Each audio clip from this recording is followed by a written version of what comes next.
10th में physics part में पहला चैप्टर है, हम लोगों को अध्ययन करना है प्रकाश का परावर्तन तथा अपवर्तन, reflection and refraction of light. इस चैप्टर का हम लोगों को अध्ययन करना है।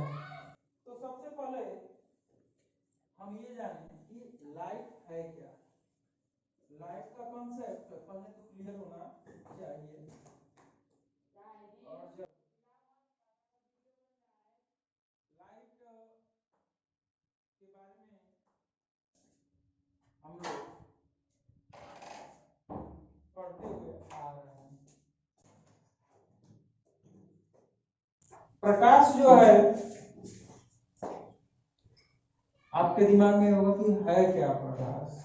तो प्रकाश एक प्रकार की एनर्जी है, और जब यह एनर्जी हम लोगों के आंख के रेटिना के ऊपर गिरता है तो हमें वस्तुओं का क्या होता है, अभिज्ञान होता है। ये पेड़ है, ये पौधा है, ये बुक है, ये लड़का है इत्यादि। यानी ऊर्जा का वह भाग जो हमारी दृष्टि संवेदना को जागृत कर देता है उसे ही हम लोग कहते हैं प्रकाश, उसको ही लाइट कहा जाता है। अब ऊर्जा का कौन सा भाग हमारी दृष्टि संवेदना को जागृत करता है ये हमको जानना है। तो वो होता है 3900 एंगस्ट्रॉम से लेके 7800 एंगस्ट्रॉम।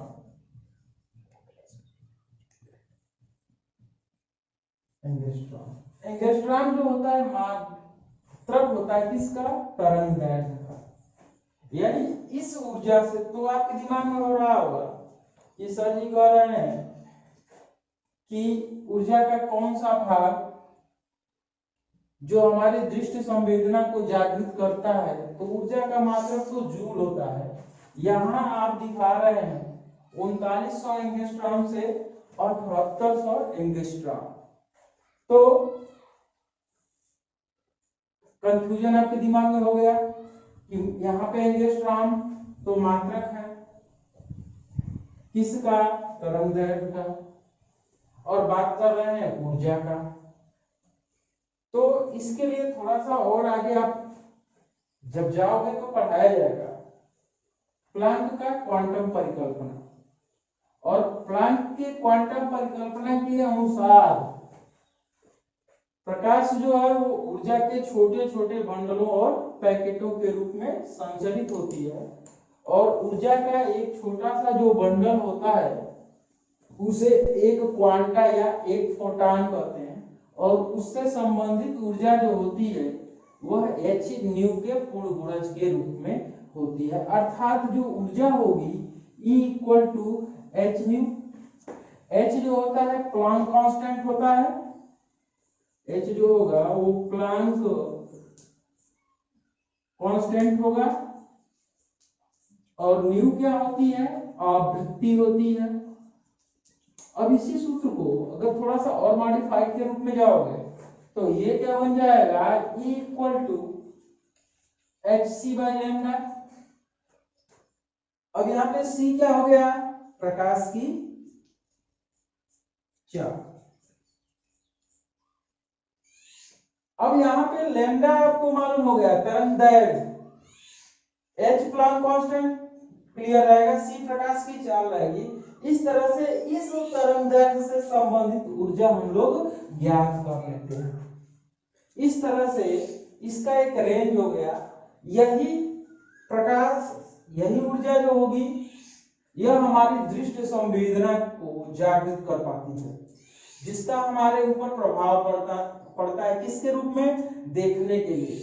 अब इससे कम रहेगा या इससे अधिक रहेगा तो वह दृष्टि संवेदना को जागृत नहीं कर पाएगी। बच्चे के दिमाग में होगा कि C जो है वो प्रकाश की चाल है, तो वास्तव में प्रकाश की चाल होगी कितनी? तो स्पीड ऑफ लाइट कितनी होती है in vacuum in air? c equal to आपका हो जाएगा 3 गुणे 10 के पावर 8 मीटर पर सेकेंड। वायु या निर्वात में अगर आपसे कोई पूछे कि प्रकाश की चाल कितनी होती है तो 3 गुणे 10 के पावर 8 मीटर पर सेकेंड होती है। तो बच्चा ये भी कह सकता है क्या सभी माध्यमों में प्रकाश की चाल 3 गुणे 10 के पावर 8 मीटर पर सेकेंड होती है? नहीं, एकदम नहीं होगा, अलग अलग होगा। अलग अलग माध्यमों में प्रकाश की चाल अलग अलग होती है। जैसे अगर आपको किसी अन्य माध्यम में प्रकाश की चाल को लिखना है तो v से लिखते हैं और v बराबर हो जाता है जैसे 2.25 इंटू 10 टू पावर 8 मीटर पर सेकेंड। ये होता है जल में। Speed of light in water कितना होगा? 2.25 इंटू 10 टू पावर 8 मीटर पर सेकेंड। प्रकाश की चाल ग्लास में कितनी होगी? तो 2.0 इंटू 10 टू पावर 8 मीटर पर सेकेंड। इसमें होगी भाई, ग्लास में होगी, कांच में। तो अगर आप इसको दूसरे वे में आप क्या सकते हो, ये कह सकते हो कि प्रकाश की चाल विरल माध्यम से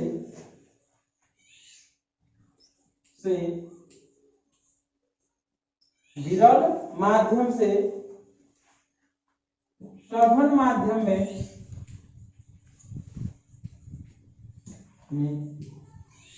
जाने पर,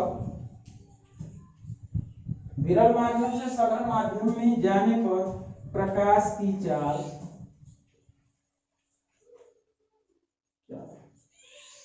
घट या घटती जाती है।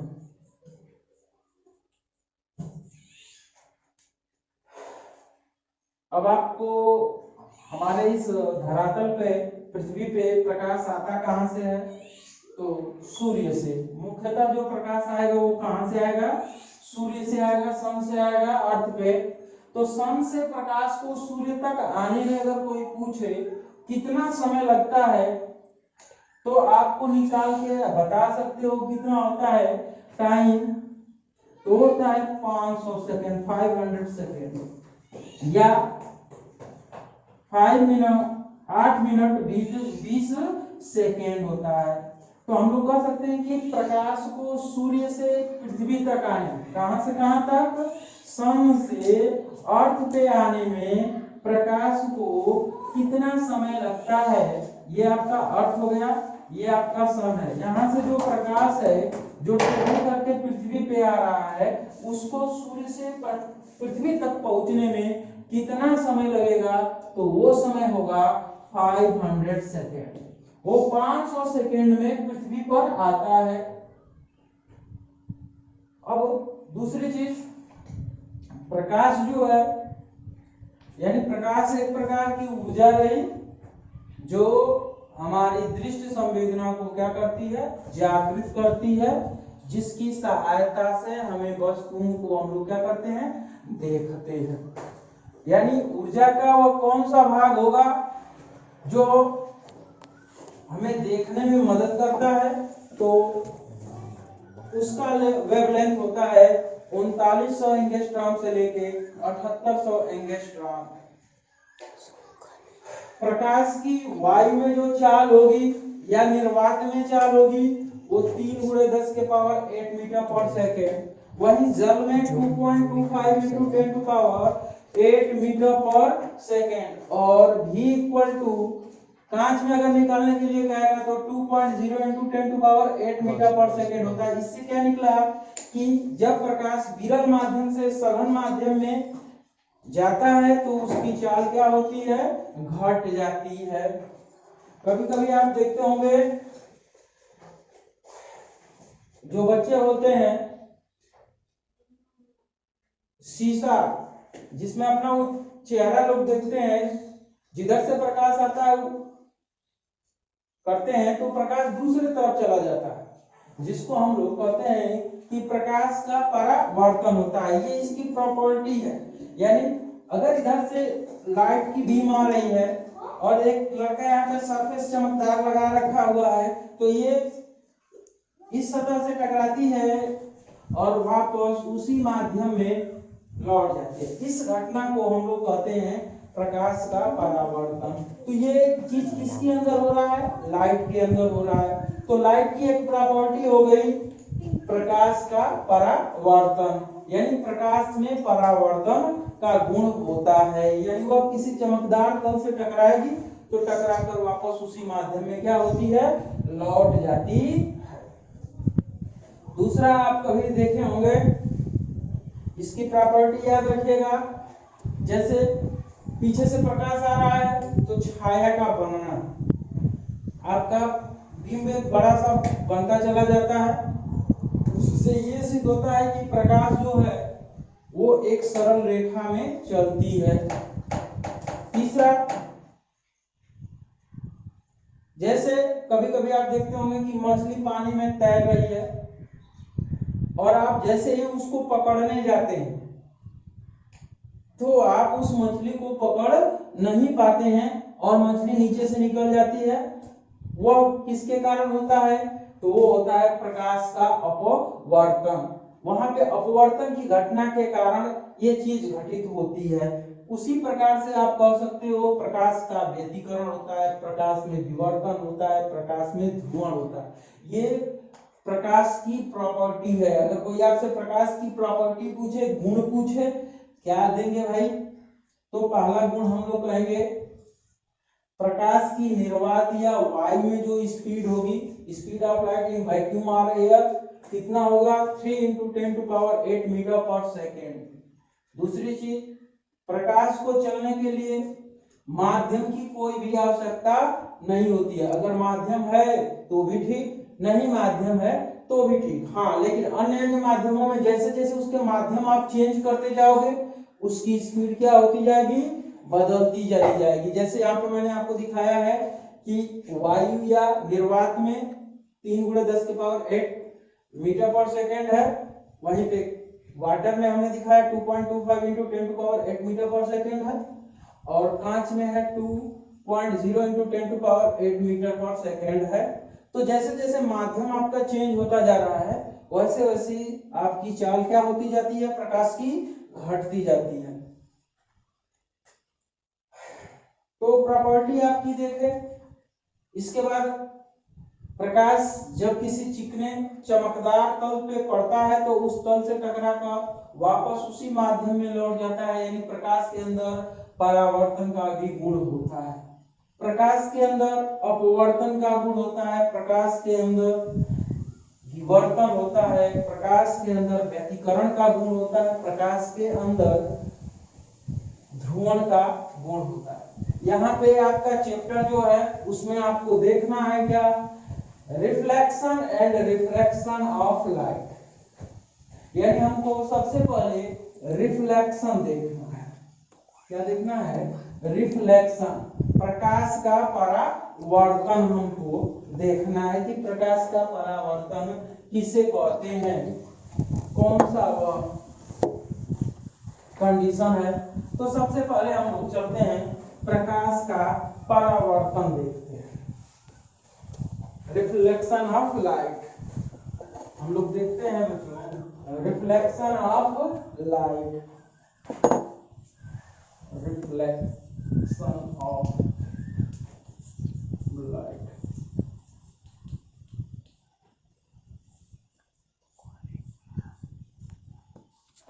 तो रिफ्लेक्शन ऑफ लाइट है क्या? जब प्रकाश किसी चमकदार तल पर पड़ता है, चमकदार के साथ साथ चिकना भी होगा, स्मूथ होना चाहिए। जितना ही वह चमकदार और जितना ही वो स्मूथ होगा उससे उतना ही अधिक प्रकाश का परावर्तन होगा। यानी जब प्रकाश किसी चमकदार चिकने तल पर पड़ता है तो उस तल से टकराकर वापस उसी माध्यम में लौट जाता है। इस घटना को ही प्रकाश का परावर्तन कहते हैं। यानी कहने का अर्थ क्या हुआ इसके लिए हम लोग चमकदार तल कैसे क्रिएशन में लाएंगे बच्चों? तो चमकदार तल बनाने के लिए सबसे पहले हम लोग एक कांच की प्लेट लेते हैं।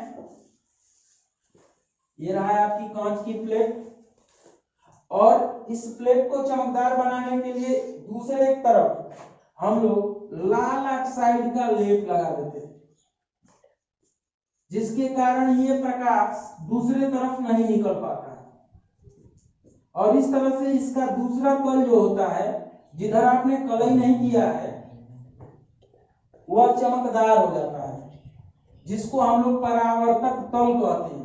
ये आपने किसका लेप लगाया? लाल ऑक्साइड का।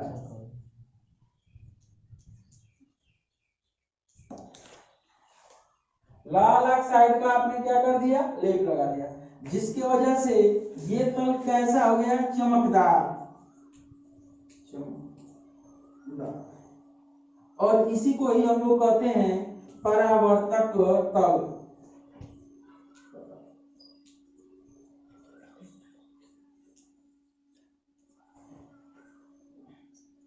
अब प्रकाश की किरण आ रही है, इसके तल के ऊपर प्रकाश की किरण आ रही है, लाइट आ रहा है इसके ऊपर, तो इंसिडेंट रे है। ये इंसिडेंट रे आई और इस पॉइंट के ऊपर ऑब्जेक्ट हुई। जिस पॉइंट पे ऑब्जेक्ट हुई उसके ऊपर एक नॉर्मल हम लोग खींचते हैं, अभिलंब। ये इंसिडेंट रे है और इस तल से टकराया, टकराने के बाद वापस उसी माध्यम में क्या होती है? लौट जाती है। ये कहलाती है रिफ्लेक्टेड रे। यहां से ये इसको हम लोग कहते हैं आपतित किरण,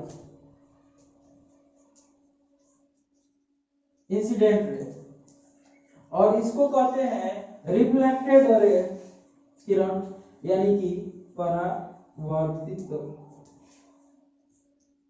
किरण। इसको आपने नॉर्मल कहा है, तो ये आपका हो गया अभिलंब। ये आपका अभिलंब हो गया। अभिलंब के साथ जो इंसिडेंट रे एंगल बनाती है उसको कहते हैं इंसिडेंट एंगल, और इसको आई से लिखते हैं, और ये होता है आपतन कोण।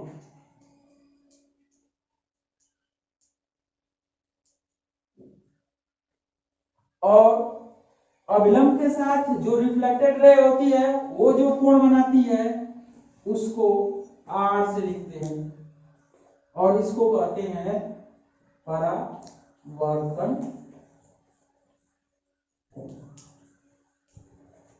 तो प्रकाश के परावर्तन का नियम क्या है? प्रकाश का परावर्तन पहले किसे कहते हैं? जब प्रकाश की किरण किसी चमकदार परावर्तक तल पे गिरती है तो उस तल से टकराकर वापस उसी माध्यम में लौट जाती है। इस घटना को ही हम लोग प्रकाश का परावर्तन कहते हैं। और जिस पॉइंट पे वो रे पड़ी, इंसिडेंट रे, उसको कहते हैं आपतन बिंदु, इंसिडेंट पॉइंट।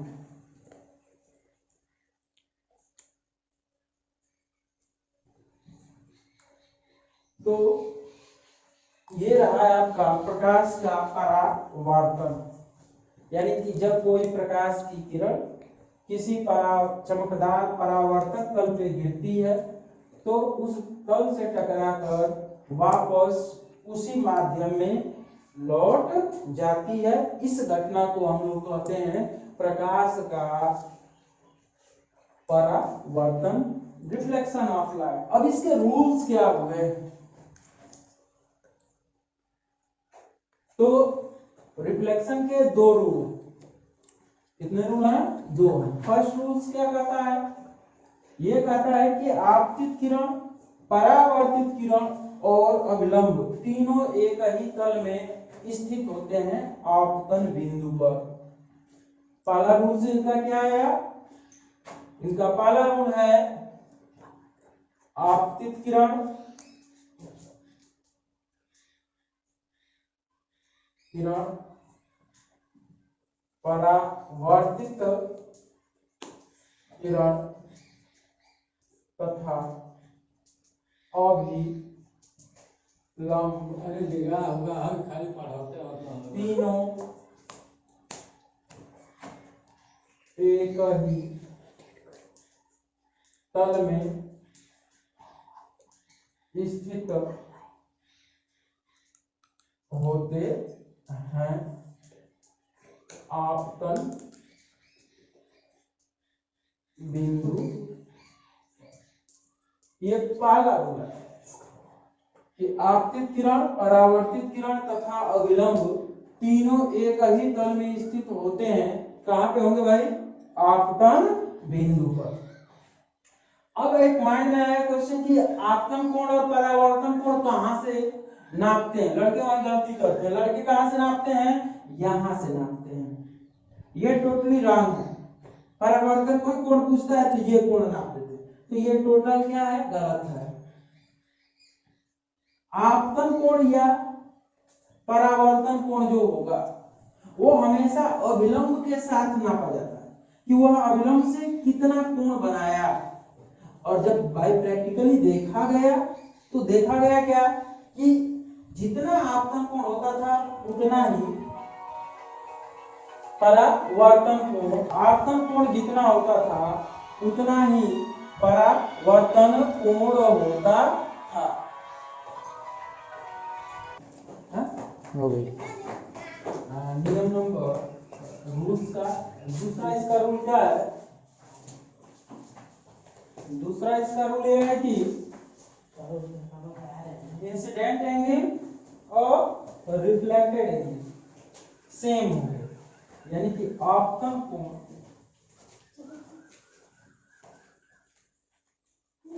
बराबर होगा, इक्वल होगा परावर्तन कोण। यानी आई जो होगा वो आर के बराबर होगा। ये है रूल आपके किसके? लॉ ऑफ रिफ्लेक्शन को, ये आपके रूल है। यहाँ पे आप देखना चाहोगे, अगर कोई आपसे कहे कि एक प्रकाश की किरण 30 अंश के आपतन कोण पे आ रही है, 30 अंश के आपतन कोण पे आ रही है, सपोज करिए ये 30 अंश आ रही है, तो ये एंगल आपका 30 होगा, तो आई बराबर 30।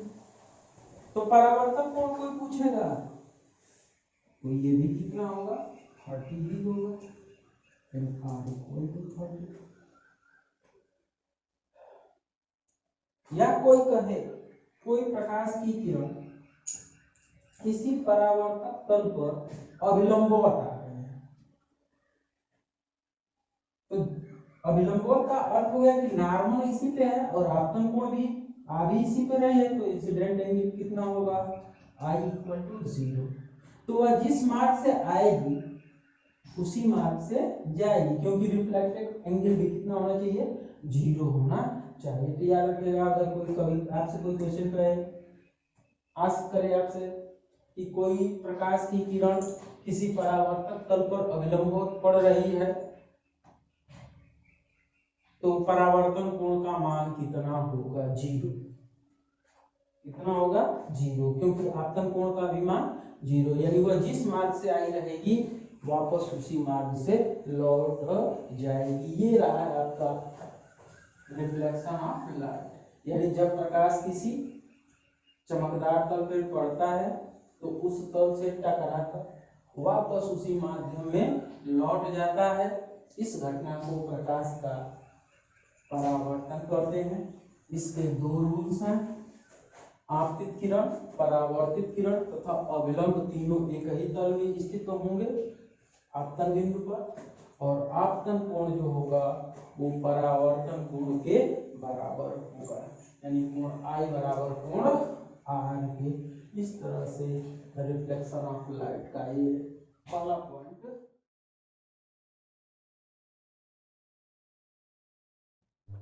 इमेज हम लोगों को देखना है, इमेज होता क्या है। यानी प्रतिबिंब आपको देखना है किसे आप प्रतिबिंब कहेंगे।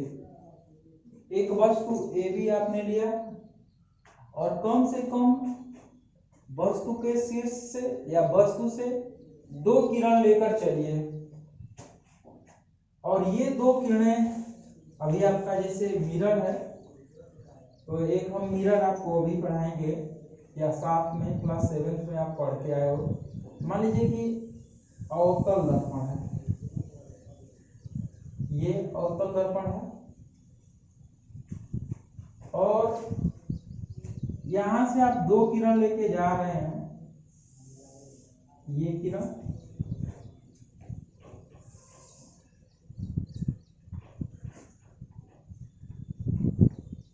और एक वक्रता केंद्र से लेके जाइए या कहीं से भी आप लेके, परावर्तन के फलस्वरूप ये दोनों किरणें एक दूसरे को काटेंगी, प्रतिच्छेदित करेंगे, इंटरसेक्ट करेंगी, और ये इंटरसेक्ट जिस बिंदु पर करें वहां से आप मुख्य अक्ष पर लंब डाल दीजिए। इस तरह से आपको वस्तु AB का प्रतिबिंब A1 B1 प्राप्त होगा।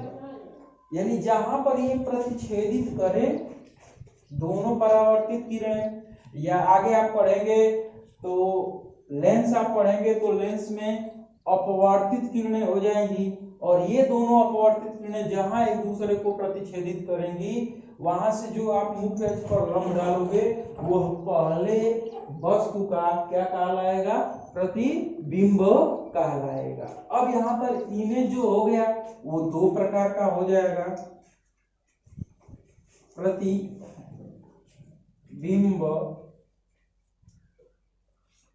2 प्रकार के होते हैं। अब आप कहें कि प्रतिबिंब 2 प्रकार के होते हैं, कौन कौन से, तो एक होता है वास्तविक प्रतिबिंब और एक होता है आभासी प्रतिबिंब। वास्तविक प्रतिबिंब रियल इमेज, और दूसरा होता है आभासी वर्चुअल, आभासी प्रतिबिंब। तो इमेज के 2 प्रकार हो गए, एक वास्तविक हो गया और दूसरा आपका क्या हो गया, आभासी, यानी रियल इमेज और इमेजिनरी कर सकते हैं या वर्चुअल इमेज कर सकते हैं। तो वास्तविक प्रतिबिंब किसे कहते हैं, रियल इमेज आप किसे कहेंगे, अगर ये वस्तु है AB और इसका प्रतिबिंब पर्दे पर लिया जा सके।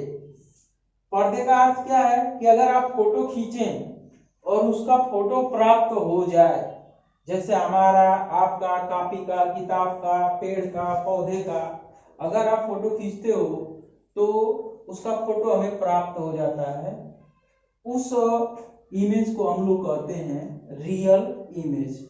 यानी जो पर्दे पर लिया जा सके उसे हम लोग कहते हैं वास्तविक प्रतिबिंब। या हम कह सकते हैं इसका दूसरा और पहचानने का कि ये वास्तविक प्रतिबिंब है कि आभासी प्रतिबिंब है। तो अगर इमेज जो है वस्तु के सापेक्ष उल्टा हो, कैसा हो, उल्टा, यहाँ पे इसका शीर्ष मुख्य अक्ष से ऊपर है और यहाँ पे इसका शीर्ष मुख्य अक्ष से नीचे। अगर वस्तु के सापेक्ष प्रतिबिंब उल्टा है तो डेफिनेट रूप से क्या होगा, रियल इमेज होगा। दूसरा आभासी प्रतिबिंब किसे कहेंगे, इमेजिनरी इमेज किसे कहेंगे या वर्चुअल इमेज किसे कहेंगे। तो जिसे ये वस्तु है AB और इसका प्रतिबिंब हम पर्दे पर न प्राप्त करें तो कैसा प्रतिबिंब कहलाएगा, आभासी प्रतिबिंब कहलाएगा। जैसे अगर आप किसी प्रभु जी को देख रहे हैं और उनका सोचे कि फोटो खींच लें, और आप फोटो खींचेंगे लेकिन जब उसका फोटो प्राप्त करेंगे तो उस पर क्या होगा, वो प्रभु जी उस पर दिखाई नहीं देंगे। अर्थात इसके कहने का मतलब है कि जिसको पर्दे पर न लिया जा सके वो क्या कहलाएगा, वर्चुअल इमेज कहलाएगा। या दूसरा इसका पहचानने का क्या तरीका है, अगर वस्तु के सापेक्ष इमेज, वस्तु आपका ये है, ये आपका वस्तु ए भी है और इसका इमेज भी A1 B1 बन रहा है, जो वस्तु के सापेक्ष कैसा है, सीधा, दोनों के सर ऊपर हैं, तो इसे हम लोग कहते हैं आभासी प्रतिबिंब। आभासी प्रतिबिंब सदैव सीधा बनता है, किसके सापेक्ष, वस्तु के सापेक्ष। ये चीज ध्यान में रखिएगा। इस तरह से आपने इमेज को देखा कि इमेज होता क्या है। इमेज है, एक वस्तु लीजिए, वस्तु के शीर्ष से कम 2 किरण लीजिए। अब ये दोनों किरणें परावर्तन के फलस्वरूप या अपवर्तन के फलस्वरूप एक दूसरे को जहां पे काटते हैं वहां से मुख्य अक्ष पर लंब डाल देंगे, तो वस्तु के सापेक्ष क्या कहलाएगा, प्रतिबिंब कहलाएगा। और ये प्रतिबिंब कितने प्रकार के होंगे, 2 प्रकार के होंगे, एक वास्तविक प्रतिबिंब होगा और एक आभासी प्रतिबिंब होगा। वास्तविक प्रतिबिंब किसे कहते हैं, जो वस्तु के सापेक्ष उल्टा बनता हो या जिसे पर्दे पर लिया जा सके, ऐसे प्रतिबिंब को हम लोग कहते हैं वास्तविक प्रतिबिंब। आभासी प्रतिबिंब किसे कहेंगे, वर्चुअल इमेज किसे कहेंगे, जिसे पर्दे पर न लिया जा सके या जो वस्तु के सापेक्ष सीधा बनता हो, ऐसे प्रतिबिंब को ही हम लोग कहते हैं वर्चुअल इमेज। इस तरह से बच्चों प्रतिबिंब हम लोगों का समाप्त। चल करे प्लेन मिरर। अब बच्चों थोड़ा सा प्लेन मिरर के बारे में हम लोग देखते हैं। समतल दर्पण, क्योंकि मनुष्य जब जगता है तो अपना चेहरा देखता है, तो जब मिरर नहीं बना था तो लोग कहाँ पे देखते थे, जल में जाके देखते थे, तो उनका चेहरा उसमें साफ दिखाई देता था। फिर समतल दर्पण आया, प्लेन मिरर। अब आपके माइंड में आया होगा कि प्लेन मिरर किसे कहते हैं। इसमें हम लोग क्या करते हैं कि कांच का एक प्लेट लेते हैं, बहुत मोटी नहीं होती है, पतली ही प्लेट होती है, और इसके एक तरफ लाल ऑक्साइड का लेप लगा देते हैं, और जब आप लाल ऑक्साइड का लेप लगा देंगे तो ये अपारदर्शी हो जाता है। दूसरी चीज, इसका जो ये सतह होता है ये चमकदार होता है, हो जाता है चमकदार, पॉलिश। अब ये चमकदार आपका हो गया सतह, और ये जो है एकदम समतल है, इसलिए इसका नाम पड़ जाता है समतल दर्पण। और ये परावर्तक तल हो गया आपका, परावर्तक तल। अब इसमें आप देखेंगे, कोई पूछे आपसे कि समतल दर्पण किसे कहते हैं, यह एक कांच की प्लेट होती है, इसके एक तरफ लाल ऑक्साइड का हम लोग क्या कर देते हैं, लेप लगा देते हैं। इसका तल एकदम प्लेन है, समतल है, ठीक है, जिसके कारण इसका दूसरा तल जो होता है, जिसके तरफ आपने कलई नहीं किया है, वो चमकदार हो जाता है। तो ऐसे उपकरण को या इस पार्ट को हम लोग कहते हैं प्लेन मिरर। अब प्लेन मिरर में आप देख रहे होंगे कि आप दर्पण के सामने खड़े, छोटी छोटी चीजें जान लीजिए, दर्पण के सामने आप खड़े हैं, ये आपका प्लेन मिरर है, और इस दर्पण से आप 50 सेंटीमीटर की दूरी पे खड़े हैं। सपोज करिए आप हैं, फिर 50 सेंटीमीटर की दूरी पे आप खड़े हैं। अगर आपसे कोई सवाल करे कि आप इस प्लेन मिरर से कितने दूर पर आपका प्रतिबिंब बनेगा, तो इसका आप आंसर दीजिएगा, आप समतल दर्पण से जितने दूर पे खड़े रहेंगे, यानी 50 सेंटीमीटर दूरी पे आप खड़े हैं, तो आपका प्रतिबिंब भी 50 सेंटीमीटर का बनेगा। 50 सेंटीमीटर दूरी पर ही वे आपको प्रतिबिंब दिखाई देगा। जितनी दूरी पे आप दर्पण से रहेंगे, प्रतिबिंब भी आपका इस प्लेन मिरर में उतनी ही दूरी पर व्यवस्थित रहेगा। दूसरी चीज,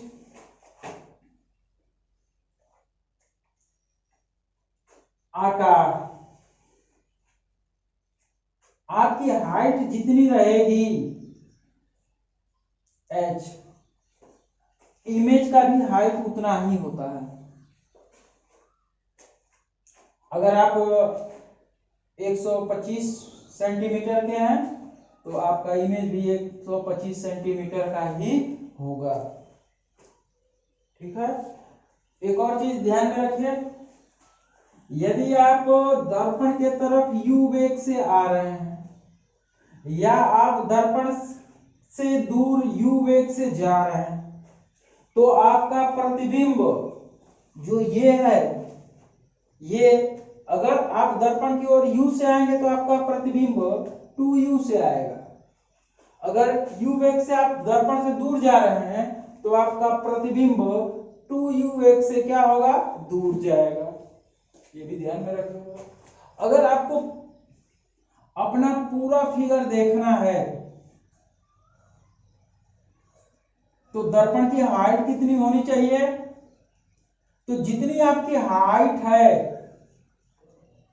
अगर आपकी हाइट 150 सेंटीमीटर का है तो दर्पण की हाइट कितनी होनी चाहिए, ठीक इसका आधा, आपकी जितनी भी हाइट होगी उसकी आधी ऊंचाई का दर्पण होना, यानी ये ऊंचाई h/2 होनी चाहिए, तभी आपका पूरा प्रतिबिंब उसमें दिखाई देगा। तो ये समतल दर्पण से कुछ बेसिक चीजें हैं जिसको आपको जानना चाहिए।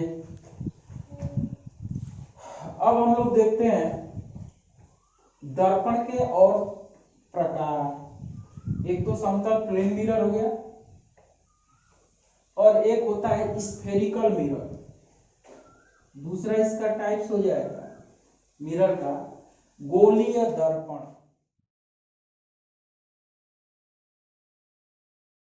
दर्पण स्फेरिकल मिरर्स हम लोगों को देखना है। अब गोली दर्पण क्या है, यह एक कांच का खोखला गोला होता है, जो आपका स्फेरिकल मिरर होता है, यह एक कांच का खोखला गोला होता है। कांच का एक खोखला गोला होता है। अब गोला होगा तो उसका सेंटर भी होगा, सेंटर सी होगा। अब इसके एक तरफ हम लोग क्या करते हैं, कलई करते हैं। तो कलई करने से पहले इसका एक छोटा सा भाग हम लोग काट लेते हैं। इस कटे हुए भाग को S1 S2 नाम दे दिया। अब इसके दो साइड हो गए, एक इधर वाला साइड हो गया, एक अंदर वाला साइड हो गया। अब कलई हम या तो बाहर करेंगे तो भीतर वाला चमकदार तल हो जाएगा। कलई यदि हम अंदर वाले सरफेस पे करते हैं तो इसका बाहर वाला सरफेस चमकदार हो जाएगा, परावर्तक तल हो जाएगा। तो कलई के आधार पे स्फेरिकल मिरर जो होता है वो दो प्रकार का होता है, एक कॉन्केव मिरर होता है और एक कॉन्वेक्स मिरर होता है। तो याद रखिए, या तो आप कलई बाहर कर दिए, बाहर वाले सरफेस पे आपने कलई कर दिया, ये आपने कलई कर दिया, तो भीतर वाला भाग इसका क्या हो गया, चमकदार हो गया। कोई लड़का कह सकता है कि नहीं, हम अभी भीतर वाले तल पे कलई करना चाहते हैं। ये इसका सेंटर पॉइंट आपका हो गया। हमने S1 S2 इसको काट लिया, भीतर वाले तल पे हमने अलग साइड का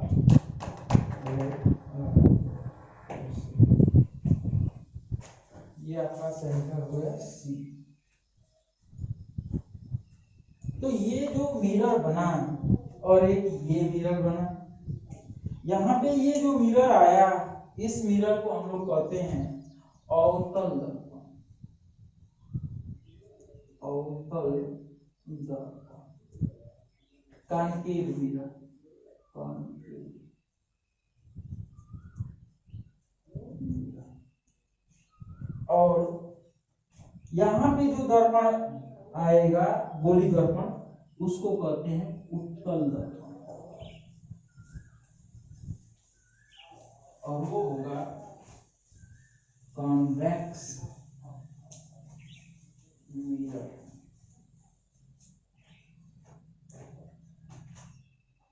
तो कलई करने के आधार पर स्फेरिकल मिरर जो था बच्चों, वो दो प्रकार का हो गया, एक कॉन्केव मिरर हो गया और एक आपका कॉन्वेक्स मिरर हो गया।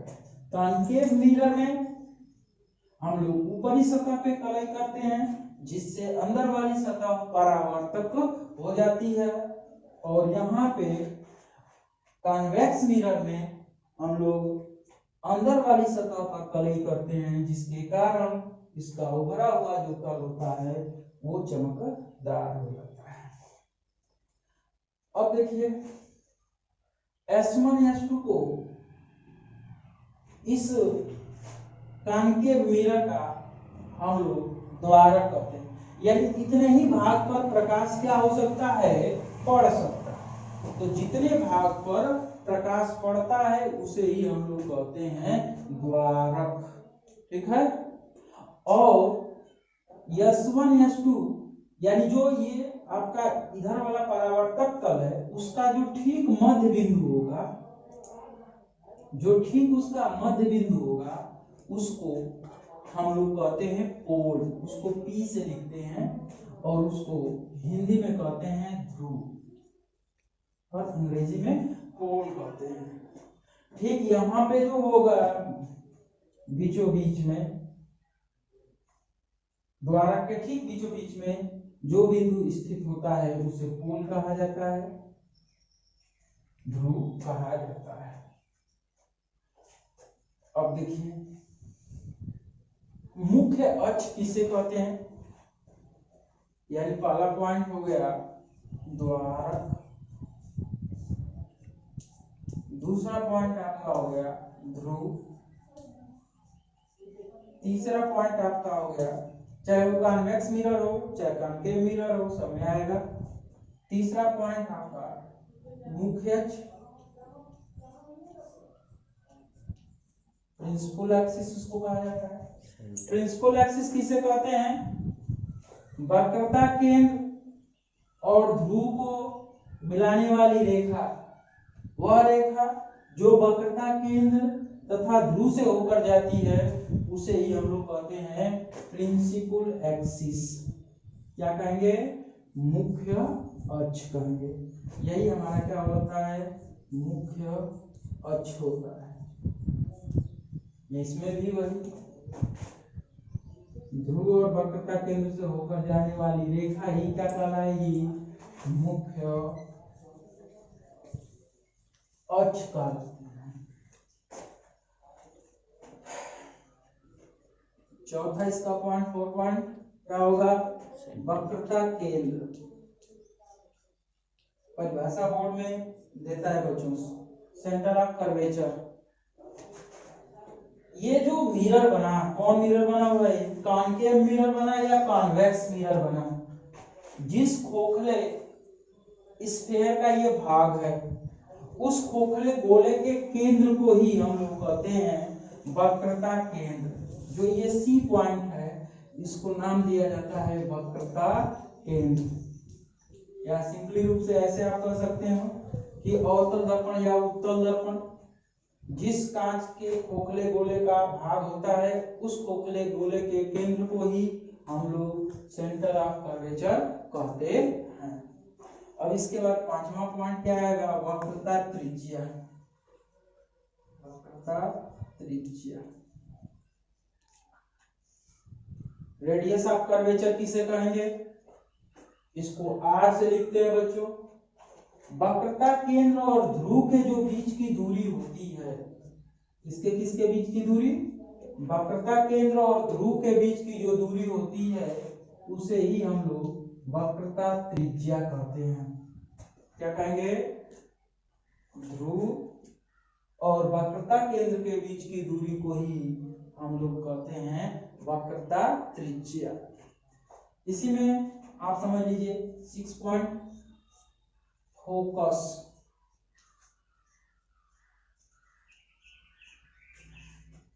फोकस किसे कहेंगे तो ध्यान में रखिएगा, मुख्य अक्ष ये आपका है, इसके समानांतर अगर आप कोई प्रकाश की किरण लेके जा रहे हो,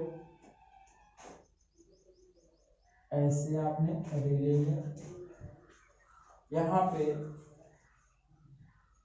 आपने ये रे ले लिया जो मुख्य अक्ष के समानांतर जा रही है, तो जाहिर सी बात है कि मिरर है तो रिफ्लेक्शन होगा, रिफ्लेक्शन होगा तो क्या होगा, जब ये रे इस मिरर पे पड़ता है तो परावर्तन के फलस्वरूप ये रे क्या है, मुख्य अक्ष के प्रिंसिपल एक्सिस के पैरेलल है, तो मुख्य अक्ष के समानांतर चलने वाली प्रकाश की किरण परावर्तन के फलस्वरूप मुख्य अक्ष के जिस बिंदु को काटती है उस बिंदु को हम लोग कहते हैं फोकस। क्या कहेंगे, फोकस कहेंगे, या जिस बिंदु से आती हुई प्रतीत हो रही है, परावर्तन के फलस्वरूप जिस बिंदु से आती हुई प्रतीत हो रही है वही बिंदु क्या कहलाएगा, फोकस कहलाएगा। तो फोकस की परिभाषा देता है बच्चों, तो क्या लिखेंगे, मुख्य अक्ष के समानांतर चलने वाली प्रकाश की किरण अवतल दर्पण में परावर्तन के फलस्वरूप मुख्य अक्ष के जिस बिंदु से होकर जाती है उस बिंदु को ही हम लोग कहते हैं फोकस, और उत्तल दर्पण में जिस बिंदु से आती हुई प्रतीत होती है परावर्तन के फलस्वरूप उस बिंदु को ही हम लोग कहते हैं फोकस। एक और पॉइंट देख लीजिए इसी में, फोकस दूरी, छठा पॉइंट, फोकल लेंथ, फोकस दूरी, क्या होगा भाई, फोकस लेंथ, फोकस और ध्रुव और फोकस के बीच की दूरी, किसके किसके बीच की दूरी को, ध्रुव व फोकस के बीच की दूरी को, ध्रुव व फोकस की बीच की दूरी को फोकस दूरी कहते हैं। किस फोकस दूरी की परिभाषा क्या होगी बच्चों, ध्रुव व फोकस के बीच की दूरी को, ध्रुव व फोकस के बीच की दूरी को ही हम लोग कहते हैं फोकस दूरी। एक और है 7 पॉइंट, फोकस तल, फोकस प्लेन। फोकल प्लेन किसे कहते हैं, फोकस पर मुख्य अक्ष के लंबवत, तो ये आपका फोकस हो गया और ये आपका मुख्य अक्ष हो गया, तो इस पे जो लंब रेखा आप खींचोगे फोकस तल कहलाएगा। क्या कहलाएगा बच्चों, फोकस तल। फोकस पर यानी जो फोकस बिंदु में से होकर जाने वाली रेखा जो मुख्य अक्ष के क्या हो, लंबवत हो, उसे हम लोग कहते हैं फोकस तल। तो गोली दर्पण किसे कहते हैं बच्चों, अभी हम फिर इसको एक बार देख लीजिए। गोली दर्पण किसे कहते हैं, यह एक कांच का खोखला गोला होता है, इसके एक तरफ हम लोग कलई कर देते हैं जिससे इसका दूसरा तल जो होता है वो चमकदार हो जाता है। ऐसे दर्पण को ही हम लोग कहते हैं गोली दर्पण। कलई करने के आधार पर जो गोली दर्पण है वो दो प्रकार का हो गया, एक कॉनकेव मिरर हो गया और एक कॉन्वेक्स मिरर हो गया। कॉनकेव मिरर में क्या होगा कि उभरे हुए तल पर कलई कर देते हैं और दबा हुआ तल वो क्या हो जाएगा, आपका चमकदार हो जाएगा। इस आधार पर उसको हम लोग कहते हैं अवतल दर्पण। उत्तल दर्पण में क्या होता है कि उभरे हुए तल पर हम लोग कलई ना करके दबे हुए तल पर भीतर अंदर वाले सरफेस को हम लोग लाल ऑक्साइड के लिए लगा देते हैं, जिसके लिए कारण इसका उभरा हुआ तल चमकदार हो जाता है। यानी उभरे तल से प्रकाश का परावर्तन होता है, इसलिए इसे कहते हैं उत्तल दर्पण। अब इसमें द्वारक किसे कहते हैं, ध्रुव किसे कहते हैं, मुख्य अक्ष किसे कहते हैं, वक्रता केंद्र किसे कहते हैं, वक्रता त्रिज्या किसे कहते हैं, फोकस किसे कहते हैं, फोकस दूरी किसे कहते हैं, फोकस तल किसे कहते हैं। तो द्वारक किसे कहते हैं, जितने भाग पर प्रकाश पड़ता है दर्पण पर, चाहे समतल दर्पण हो, अवतल दर्पण हो, उत्तल दर्पण, उस भाग को ही द्वारक कहते हैं। यहाँ पे हमारा द्वारक हमने दर्पण लिया है अवतल दर्पण, S1 S2 को द्वारक कहते हैं। द्वारक का ठीक जो मध्य बिंदु होता है उसको ध्रुव कहते हैं, और ये जो खोखले गोले का बना होता है उसके केंद्र को ही वक्रता केंद्र कहते हैं। वक्रता केंद्र और ध्रुव से होकर जाने वाली रेखा ही मुख्य अक्ष कहलाती है। ध्रुव और वक्रता केंद्र के बीच की दूरी को हम लोग वक्रता त्रिज्या कहते हैं। फोकस किसे कहते हैं, मुख्य अक्ष के समानांतर चलने वाली प्रकाश की किरण परावर्तन के पश्चात मुख्य अक्ष को जिस बिंदु पर प्रतिच्छेदित करती है या मुख्य अक्ष के जिस बिंदु से आती हुई प्रतीत होती है क्या कहलाता है, फोकस कहलाता है। फोकस दूरी किसे कहते हैं, तो प्रकाश ध्रुव और फोकस के बीच की दूरी को फोकस दूरी कहते हैं। एक चीज और ध्यान में रखिएगा हमेशा कि जो अवतल दर्पण होगा उसकी फोकस दूरी ऋणात्मक होगी और उत्तल दर्पण जो होगा उसकी फोकस दूरी धनात्मक होगी। फोकस तल की परिभाषा बड़ा इंपॉर्टेंट है, बोर्ड एग्जामिनेशन के लिए पूछता है ये अधिकतर। फोकस तल किसे कहते हैं, फोकस में से होकर जाने वाली रेखा जो किसके लंब है, मुख्य अक्ष के लंब है, वो क्या कहलाएगा, फोकस तल कहलाएगा। फोकस तल की फिर से परिभाषा ध्यान से समझ लीजिए, क्या होगा, फोकस में से होकर जाने वाली रेखा जो मुख्य अक्ष के क्या हो, लंब हो, वही क्या कहलाता है, फोकस तल कहलाता है। अब आगे हम लोगों को इसमें देखना रहेगा क्या कि इमेज कैसे बनता है, कॉन्वेक्टिव मिरर में इमेज कैसा होगा और कॉन्वेक्स मिरर में कैसा इमेज बनता है।